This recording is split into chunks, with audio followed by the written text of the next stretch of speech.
Aggressive. Good. Give me a triple first. Give me a triple first. Give me a triple first. Oh.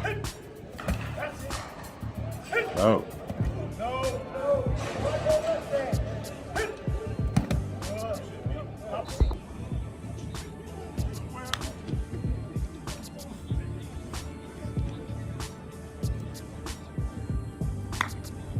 It's hot out there. It's hot out there, Kyle. Is it hot out there today?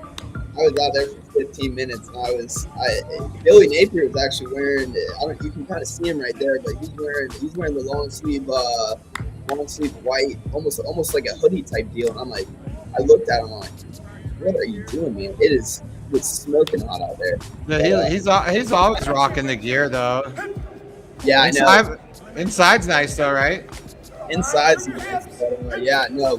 Lululemon came out with a affordability, and they dropped it. Billy Napier's all the press conference. Yeah, look at that. Yeah. All right, I guess we should probably address our audience here, Kyle. I'm just enjoying these highlights. Hey, what's up, everybody? You come on, checking out the show. We're just doing a quick show. We just popped up here. I'm hanging out with Kyle Curtis. Kyle just got back from practice today. Early practice, though, right, Kyle? Yeah, it was an early one.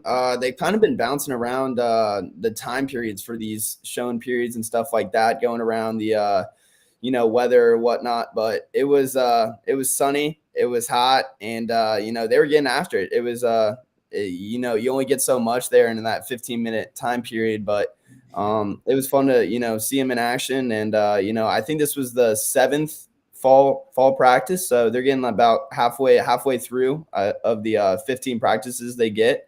So it was hot out there, but it was fun.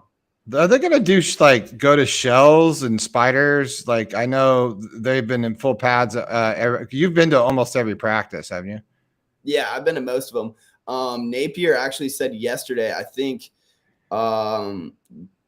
yesterday, they've only been in full pads maybe once or twice. And one of those obviously being the scrimmage that they had already done. So, it's really hot out there, and especially with everything going on with, keeping athletes healthy, not doing 2-a-days and stuff like that, kind of being in the spotlight right now. You don't want to overdo these guys. Dude, I mean, we have people watch from all over the place, but we got to realize how hot it is, man. Like, it's the humidity level. I played 1 year of high school football in Florida because I was from Colorado, but I played at Jacksonville. I actually played at Nice, and it was like some of the hottest situations I've ever had in my life. I'll tell you that. It was like crazy. So the humidity will get you. You got to stay hydrated. You got to stay quick. But that, one of the best training or was it the I guess the trainers handle all that stuff, but nutrition and training and all that stuff, one of the best in the country. So anyway, those who don't know, I'm not Buddy Martin, and neither is he. I'm Brendem Martin. Welcome to our practice report. Kyle just got back as we were watching some highlights, checking out what happened at the tier today. Kyle just popped out his phone. They don't give us much time, Kyle. Tell everybody how it works. Yeah, so we check in at the new facility, and credential media gets 15 minutes. And, when you go out there, the 15 minutes is usually they're doing, wide receiver drills, kind of what we were just seeing right now, but it's the same thing every day. You're not really seeing one-on-ones. You're not seeing, pads to pads. You're not seeing any actual plays or anything like that. It's more so all just skill work, position work, stuff like that, which is all still really valuable. I mean, we're able to see people who are hurt, stuff like that, people getting back in action. So, but it's just very limited, what you're able to actually see. Yeah, well, but you get to see something, and for those who don't know, practice is limited to 10 minutes for the media or press, and then you got to get out of there, right?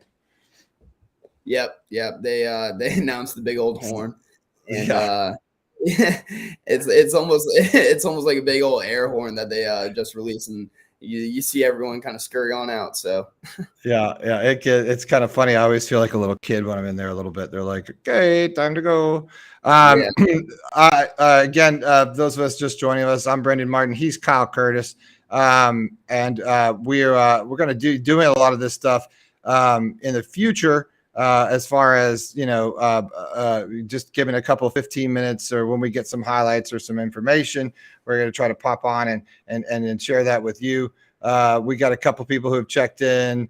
Bawa Z 10-2. Hey, Buddy, Dilly. I'm not Buddy Gorilla, but that's okay. He's my dad. I mean, Kyle.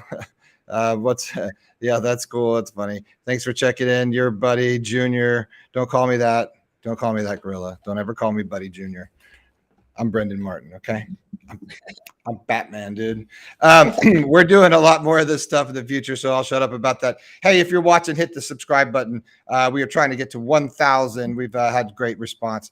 You may have found us on Facebook. You may have found us on GatorBaitMedia.com. Who's Kyle Curtis? Kyle Curtis is one of the main writers at GatorBaitMedia.com. If you're not a subscriber, you should check it out. It's a great way to get some real journalism.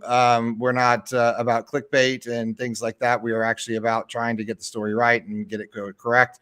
We are all under the tutelage of the great Buddy Martin, who is my father. So so it's a pretty neat deal there, and it's fun. But check it out, www.GatorBait. I said the W is like I'm 100. GatorBaitMedia.com, and check that out, and it's cool. So Kyle, we know we were playing these highlights when we first came in. Can you kind of you shot them, and I don't want to nobody give me any shit about the highlights, okay? Because like literally you have 10 minutes to pop your phone out, and Kyle got this is from practice today. Kyle's going to kind of take us through it, and kind of give us the what he saw and what what we're looking at. So Kyle, tell us where we are in here, what's happening. And who so going right into it, Billy Napier touched yesterday in his press conference just on the impact the young guys had, the freshmen coming in, and how much they were going to impact that offense. And the young guys being Ada Mazzell, Eugene Wilson, all those guys right there. So that was kind of where I trotted myself over to right when we walked on in. And the first thing I noticed was Ricky Pearsall, for anyone who went to the interactive practice per se, the open practice. He wasn't there. He had an illness. You can see him kind of standing there in the back. He was there today in the number 1 jersey. So he's back. He's good. Do we have a more of a distinct of what happened? I mean, sick, flu, COVID. I think he just had an illness, and I don't know if that was something that maybe he had something else tweaked, and Napier just kind of wanted to hold him out, just not going 100% or something like that in front of all the fans. But yeah, no, just an illness. He seemed pretty sharp today. He was leading all of the wide receiver groups and all the route runnings and stuff like that. Here we got, Graham Mertz, Max Brown, Jack Miller. They're running the read option. So that's something. That's a little, well, I mean, it's not like crazy different, but it's, I think we're going to see a little bit more of this Billy style smash mouth football, right? Don't you think? Exactly. And a lot of Wisconsin people have been, chiming in on Twitter here and there saying, Mertz isn't a runner. He didn't really run in Wisconsin. Mertz is a very capable runner. He just didn't run it. He didn't run at Wisconsin. So, he's not going to be Anthony Richardson. But by any means, if you pound it up the middle with Montrell Johnson, ETN, Cam Carroll a few times, that's gonna make those linebackers and outside linebackers, freeze up. Think twice and then open up maybe a 10, 15-yard gain and change. So. Well, I paused the video because I think it's important to see, like, I know it's far away, but you can even see in this picture how big Mertz is, right? Like, especially in comparison to Max Brown, like he's a good 3-4, like seems like a good 2-3 inches taller than him, but he looks buff in comparison to he did last year. He does look like he's been hitting the weights. And Billy talked about that earlier this year in this first press conference. But I feel like he looks big. He's a big dude. And another thing that kind of sticks out to me is every time I go watch these practices, Napier is always with the quarterbacks. He's always out there, coaching up Mertz, all of them, making sure that they're, small details, whether it's, on a play action, tucking the ball a little bit longer. He's really, really buying into having that leader of the team, really just be a representation of, the rest of the squad. So other than that, they're Adam Mazzell, Eugene Wilson. They're all looking super sharp. Andy Jean, Quavion Frazier. Look how fast he looks. That was Andy Jean to do that. He looks quick and big. I'm waiting to see Quavion Frazier. Go back to the wide receivers. Quavion Frazier's number 0. He is a man. He is a massive human being. I don't know. He must have hit the weight room. There he is, right there, number 0. He is a unit. God, he's big for a wide receiver. Oh yeah, and he's quick. I think he's going to be a red zone guy. Can go up and get the ball. His kind of claim to fame play last year was when Anthony Richardson had that 2-point conversion against Utah, where he had that crazy play. Jaquavion, and he's an Ocala guy. He went to Denellen. But yeah, he's a big dude. And I don't know. I heard someone say a few weeks ago, if your wide receiver room looks like a basketball team, you got a bunch of different heights of guys, different speeds, different body mass and stuff like that, then you're in good shape. And I think that's what we got. We got the speedsters. We got big guys. I think the wide receiver room is going to be a very strong part of this team. Yeah, well, and we were just talking about that. You start playing the read option and you freeze these guys because speed is the deal here. And we're going to see more of that here, aren't we, Kyle? Speed's the deal. But all those guys are quick. And, Pearsall is definitely the leader, in on that unit.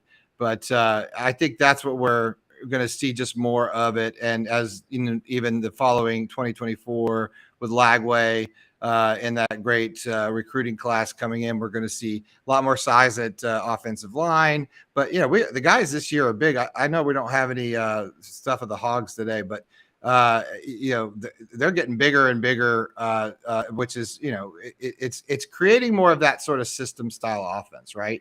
Less of this fun and gun a la Steve Sawyer, less the, even, and Dan Mullen, which, he was just all about that talent position. I think now we're starting to want to recruit these, certain type of player, as Billy's really trying to build, like he said yesterday, one of the best, offensive group, in the SEC. So that requires big offensive line, and that I think lends, yourself as having not such a dynamic quarterback. You can kind of plug a couple different people in there, and you don't need this unbelievable athlete, right? You don't need somebody that you do, but you don't. And it's still, especially in the SEC. I'm not scoring that the quarterback position is not important. I'm just saying, in the past years, it's like it's all on them, and that's it. Yeah, well, I mean, if you look back at some of those Alabama teams in the early 2010s, you got good quarterbacks, but Greg McElroy is not anywhere near Bryce Young. AJ McCarron is not anywhere near a Joe Burrow. And they were still competing for national championships. And what I thought was interesting yesterday, Damian George, a transfer lineman, 350 pounds, big dude.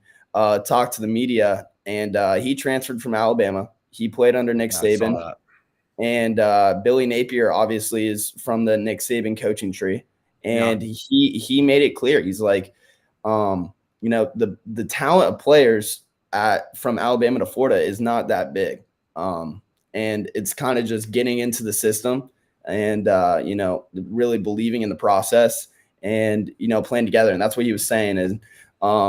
And I forget who asked it, but they asked kind of what the difference was between the Alabama, offseason process and the Florida offseason process. And George, who had obviously been a part of college football playoff teams, been a part of some of the most successful teams of all time, said there really wasn't much of a difference. Billy Napier is running his program as professionally as possible and is going for that NFL kind of type organization run. Because I mean, that's obviously what it's getting down to, especially with all this money and everything getting involved. It's a business. Yeah, and you did a story. What was your story yesterday? I'm trying to remember what you wrote a story. Yeah, I wrote a story on Chris McClellan. He's a defensive lineman, and he kind of just talked about how the team has gotten a lot closer this year during the offseason, and how Napier's kind of instilled that, and just because your locker mate's not on the defensive line, he's on the, maybe he's a wide receiver or something like that. Doesn't mean that you guys aren't teammates and going out there and fighting for the same battle. And, he said it's made everyone better, fighting towards the same goal and stuff like that. And, yeah.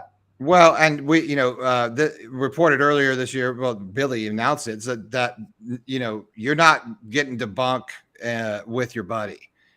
They signed your roommate. Right. So you got, all sorts of, and Urban Meyer did a lot of that. That's why you ended up with Aaron Hernandez and Tim Tebow being roommates, which is hilarious. But not hilarious, but you know what I mean. Ironic. But I think in the end of the day, you got to know, you got to know everyone's position and per se, but you also you got to appreciate it. Wide receivers got to appreciate an offensive line or a defensive line position and what it is. So you have appreciate your teammates, right? That's important. So I think that they're trying to create that whole team sort of vibe. And I think, that's Billy's style of coaching. I believe he's got the biggest coaching staff in the SEC still, or in college football. I think he still does. I don't know if I heard any different. I could be wrong, but there's a reason for that. Don't you think? Yeah. And I think that's what kind of differentiates and in a way kind of makes the college job a little bit more difficult than an NFL job per se, because NFL, I mean, that's just a lot of kind of X's and O's. In college, I mean, you gotta not only get the X's and O's down, get all that stuff down, implement that to the players, but also you got to know these guys and be able to build relationships, and not only build relationships amongst you and them, but be able to build a camaraderie and kind of a fraternity within the football team. And so I don't know. I think that is a very overlooked aspect of college coaching. And honestly, that's kind of why I think that, it might have not turned out well for Dan Mullen, is just because I think he was more of an X's and O's guy rather than fully, a college football team being together as one. Well, I mean, look, if you know anything about Dan Mullen, he's a quirky dude anyway. He got better. His wife did say, he got, she was a friend of the Buddy Martin show, and she used to sort of say, well, he's a lot more normal now. That he got married to her. She's a real nice lady, by the way. Can you touch on what happened? There was some information. I think we have a soundbite. We might want to play it again, but information on what's his name, who's injured, the injury report. Shamar James. God, I haven't slept much, Kyle. It's all right. I got you. Yeah, Shamar James. He went out. I think we noticed that he wasn't there in practice last week, and there was initial scare that something may have serious. I think it was his leg. Initial scare. Something happened to his leg. Oh, I didn't know, but I didn't hear that. So they were. I mean, I knew they were just holding him out of to be careful, but they were really concerned, huh? Yeah, there was an initial scare. Test came back, all good. They're obviously playing on the side of caution with him. So Napier said yesterday that 7 to 10 days and he should be back, but they're going to err on the side of caution. Just, especially with this Florida heat, we touched on it earlier. If you're not out there getting prepared, drinking your liquids, resting, all that stuff, then, that just raises the probability for injuries. But yeah, week to 10 days, he should be ready for week 1 against Utah. Let's I have a soundbite from last night. Of those who maybe didn't watch it, Billy, I think he's talking about injury, but this is we played this last night. Let's just take a listen to this. Is from yesterday in Billy Napier's press conference. Oh, let's try that again. Here we go. Austin Armstrong came up in the age of technology even more than you and a lot of us, and seems to be using that to his benefit with the way he structures practices. I think Coach Chaos even mentioned how he does it differently. What do you think of the style where it's like brief film, walkthrough, back and forth doing that, and how does that keep the kids engaged? No, I think that, we've always been, we're always looking for a better way. There's no question. I think everybody's responsible for that. But I do think that the kids learn better sometimes in a walkthrough setting. There's no question about it, right? And research would tell us that, this group of young people, from an attention span standpoint and all those different things, you need to keep them moving, right? So I'm a little old school as well, right? I think they ought to be able to sit in a room and pay attention for 45 minutes and take great notes. And so we talk a lot about meeting room expectations. We work closely with a lot of outside people to help us do that better. And certainly a walkthrough is an extension of the meeting. Stand up and take it to the grass, take it to a room like this. And I think it's very beneficial for our players for sure. Are grading any of that in other position groups? I mean, with the other side of the ball, excuse me, because it sounds like it's entire defense. Yeah, we have. This is nothing new, is what I would say. I think we're probably spending more time together as a unit, okay, than maybe we have in the past, and I think it's been beneficial. Well, there you go. That's kind of what we were talking about with rooming with two guys. First of all, Billy, I believe I'm older than you. One, and you talk like you're my dad. So just want you to know, because Austin Armstrong's like, yo, he talked about it too. They were talking about it yesterday. He's like, I'm itching for my phone. Like he mentioned, he's like, even me. He's like, I get 15 minutes without my phone, man. I got to get my phone back up. I got to check out what's going on with my people. Got to know what's going on. He's not much older than the oldest guys out there. I mean, I know. He's 29 or 30. Yeah, so I think that's what sort of I've spoken to this before, but there was a luncheon like last November, and Scott Strickland was there, and he was talking about how the hiring process went and talking about the type of person Billy Napier was, and he really alluded to that he takes literally daily notes of his every day of life. And he will take notes on what he did, how he did it, right, on everything. And he's been doing this his whole coaching career. So when they went to go hire him, he had already, because during COVID, he just made a list of the staff that he would want to be on his staff. How he was going to move from Louisiana, and that he walked in with his list. And knew everyone, and presented it to the brain trust at UF, and they literally he had to go and sit down with Scott Strickland and justify each and every why I want this person, why am I going to spend a ton more money, and Strickland was like, dude, this guy he had a whole org chart and a whole flow chart with the entire thing and why he needed who and what and when, and so that's the thing you understand. Like he takes organization to another level, and then he goes back and he'll refer to this time last year and what he did and see how and try to improve it. So he plans his next day based off of what he did the last time before. So I just thought that was sort of an interesting. Because that's what you got as a college coach here now, especially with the NIL, especially with transfer portal. You got to know, it's like a big giant company because you're pivoting all the time because personnel's changing all the time. And what do you know what the final number of people that ended up in the portal after, in the off season was in the 30s or Yeah, I think it was 39 or something crazy. I don't know that for close sure. to 40. Close to 40. So then, so he's, and Graham Mertz was literally one of the first, guys, he had him pretty early, and we all thought he was going to go pick up another quarterback. Well, he said he was. He said he was after the Orange and Blue game. Well, and then the Rashada deal, just complete implosion there, which, kind of fell victim to, the collectives and, sort of this new process and this ridiculous amount of money of $13 million. It's never was the deal, by the way, is about half that. But, that was sort of new. So you lose Rashada, which, I've seen some of his highlights at ASU, and that guy, he's got a gun.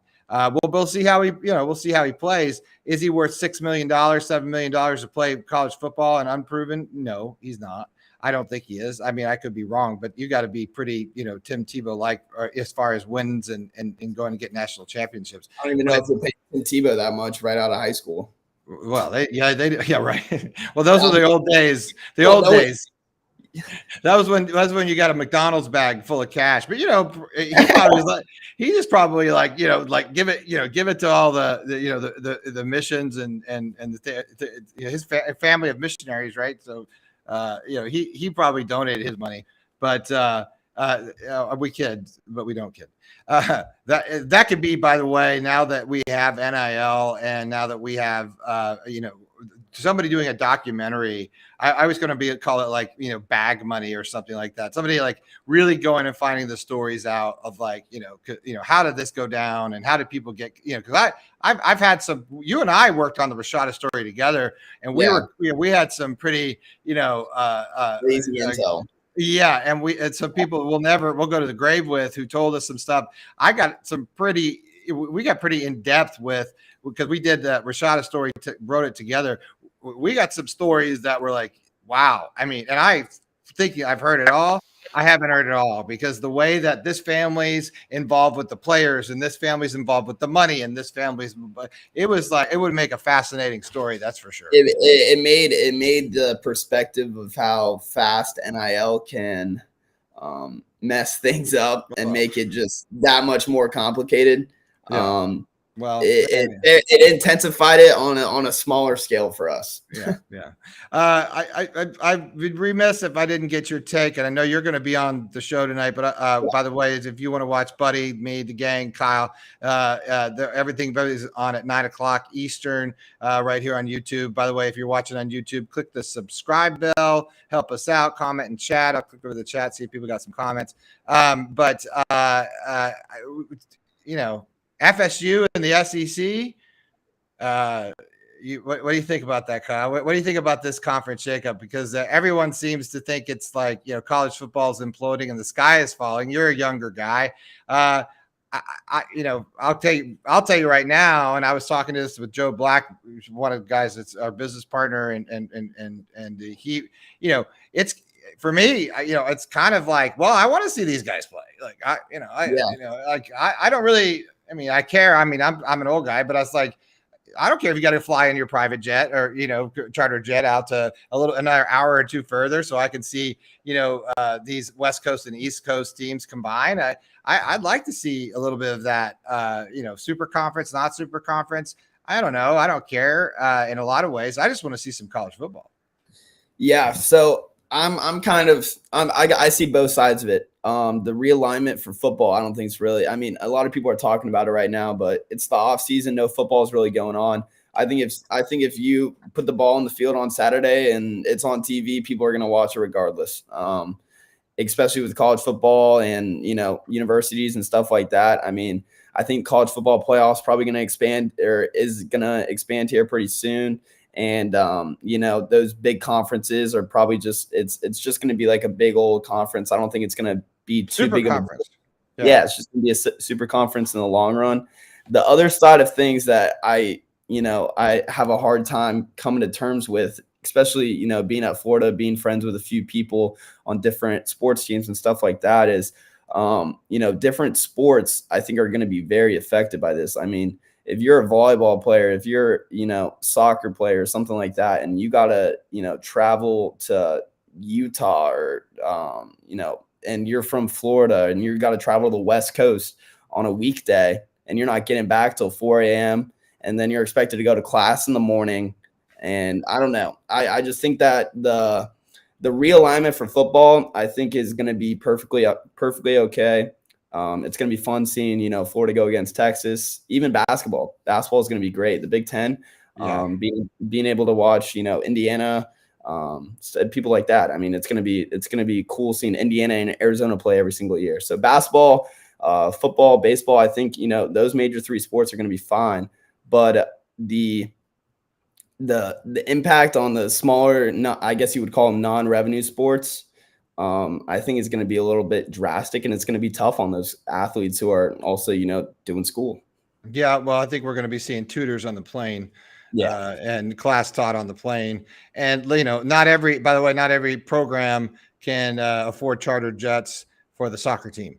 Exactly. And that makes a big difference. But it's going to change recruiting. I think that's one of the first things that you and I talked about when I came on about it. By the way, my 1 year anniversary, I think, is coming up, where I came and took over GatorBait with my dad and talked to Kyle. I said, you know what, Kyle, one of the reasons I wanted to come back to college football from where I was before is that I really think we're seeing something that we'll never see in our lifetime again. Probably is the changing of college football and college athletics as a whole.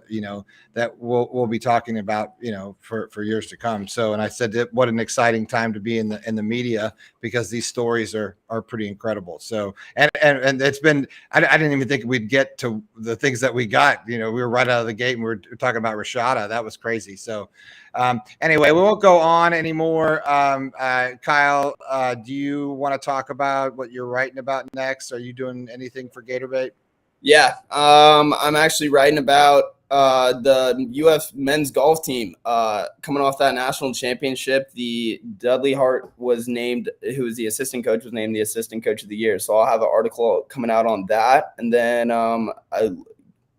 you guys need to start looking more in the message boards too. I always, for stuff that's kind of just noteworthy and stuff like that, I usually I try to throw something in there. So I have a few more practice notes that I'll post on the message board for you guys. Yeah. And stay tuned, because I'll be at practice tomorrow, and then there is a scrimmage on Thursday. That maybe me and Brendan can do another pop-up show afterwards. Yeah, we will, and we'll be doing these probably throughout the rest of the 15 days. 15 days. Yeah. I think no practice Saturday, and then I'm actually moving back to Gainesville permanently on Sunday, so then I'll be there for good, and getting ready for Gator football. Yeah, well, hey, Kyle, by the way, this baby face right here, he's graduating this year, and he's been writing now for GatorBait for 2 years, almost 2 years. Almost. So by the time I graduate, it'll be 3 years, because I started at the beginning of my sophomore year. So I'm a GatorBait alum. Listen, I'm going to not let you leave when you graduate. So you're going to just have to come and work with me. So, all right, guys, he's Kyle Curtis. I'm Brendem Martin. You're going to see, unfortunately, more of me, because I run all the controls, and but hopefully Kyle will just kind of take over. We got another guy, a third cohort, Matt Corderaro. I said it right. I said that shit right. Yeah, we got to start just calling him Quattro. I think Quattro. You got to start. You hear me, Quattro? I hate the Yankees. I have something for Quattro really fast. I'll show this. He's gonna love this. It's special. I downloaded it yesterday. I want to do a press conference with Quattro, and I just want to be the New York Giants. I'm just gonna pop up my background and say, you know what, Quattro? Matt's also a graduating senior, great columnist for GatorBait, and he's super talented guy. I mean, really, he's great. He's worked on off season, but he loves New York sports, and I love to give him shit about it. I give him tons of shit about it. All right, Kyle, thanks for coming in. I know it was last minute. We'll see you. through later tonight. We'll go out with these highlights. Everybody, check us out. Thanks for watching. Don't be afraid to hit the subscribe bell, and we will see you on the flip side. See you, everybody. See you guys.